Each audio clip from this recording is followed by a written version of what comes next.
నమస్తే. జై తెలంగాణ ఉద్యమ బాట.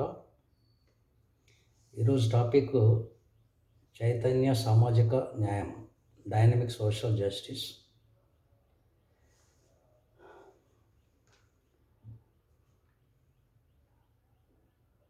పేద కుటుంబాలు 80% కుటుంబాలకి ఇప్పటి వరకు రిజర్వేషన్ సదుపాయం దొరకలేదు. 20% ప్రజలకే కుటుంబాలకు 3 తరాల రిజర్వేషన్స్ దొరికినాయి. సో ఈ బీపీఎల్ ఫ్యామిలీస్ అంటే బిలో పావర్టీ లైన్ ఫ్యామిలీస్ మనం ఐడెంటిఫై చేసి వాళ్లకు రిజర్వేషన్ కల్పించి ఏపీఎల్ అంటే అబోవ్ పావర్టీ లైన్ ఫ్యామిలీస్కి ఎక్స్క్లూడ్ చేయాల్సిన అవసరం ఉన్నది. అయితే బీపీఎల్ ఫ్యామిలీస్ అంటే దారిద్ర్య రేఖ దిగువ ఉన్న కుటుంబాలు ఏవంటే మనం ఐడెంటిఫై చేయాల్సింది, ఇదివరకు వాళ్ళ పేరెంట్స్ కానీ గ్రాండ్ పేరెంట్స్ కానీ రిజర్వేషన్ పొంది ఉండకూడదు. ఫెసిలిటీస్ 2, గవర్నమెంట్ ఉద్యోగులు గతంలో కానీ ప్రస్తుతం ఉన్న కుటుంబాలకు రిజర్వేషన్ అవకాశం కల్పించకూడదు. వ్యవసాయ భూమి 5 ఎకరాల కంటే తక్కువై ఉండాలి. సంవత్సరిక ఆదాయం 3 లక్షల కంటే తక్కువ ఉండాలి గత 5 సంవత్సరాల్లో.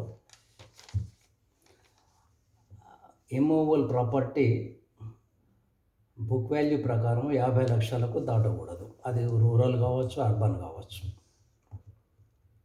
ఆబ్జెక్టివ్ ఏంటంటే 2047 వరకు మొత్తం బీపీఎల్ ఫ్యామిలీస్ని ఏపీఎల్ ఫ్యామిలీస్గా అప్లిఫ్ట్ చేయాల్సిన అవసరం ఉన్నది.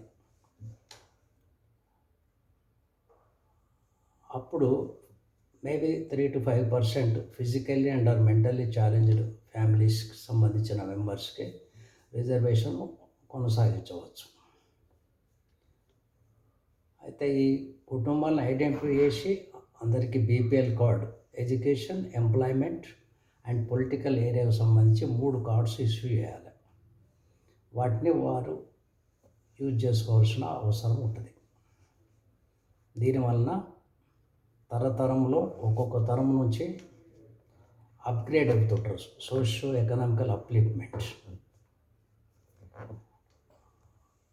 ఈ 80% పేద కుటుంబాలను కూడా మనం అప్లిఫ్ట్ చేసి సమాజ స్థాపనకు మనం ప్రయత్నం చేయాల్సిన అవసరం ఉన్నది. Thank you. Thank you.